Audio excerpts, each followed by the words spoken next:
If you're trying to rent or buy property in 2026, there's one thing that you need to know that's going to give you the upper hand on all of your competition. In this market, there are so many people looking for property. The property prices are crazy high, which to me is insane. We're ending up seeing a lot of these places go for over the asking price. What does that mean? How do you get ahead of the competition?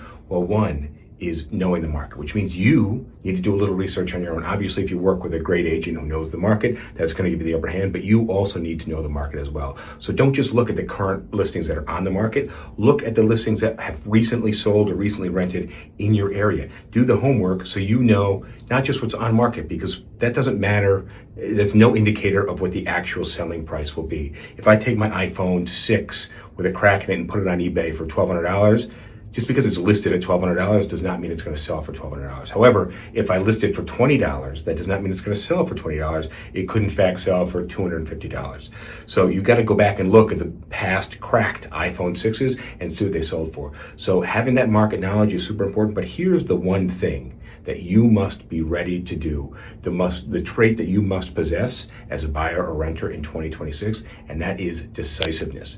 You need to be able to make a decision quickly. If you can make a decision quickly, you will have the edge on your competition. And if you're a real estate agent and you're taking your buyers and renters out, you need to educate them in the market, and you need to educate them on how it is super important to make a decision quickly, and not just make a decision, but you have to have all of the paperwork ready. That decision needs to come with your offer. It needs to come with your application package. It needs to come with everything. Telling somebody that you want something doesn't mean anything unless there's paperwork to back it up. So be fast, be decisive. That's what you need to know. There to have them. I'm a brokerage. We operate on. We don't sell sneakers out of the back of the office. We broker deals. By the way, now's the time to like, subscribe, and follow if you want to see more stuff like this.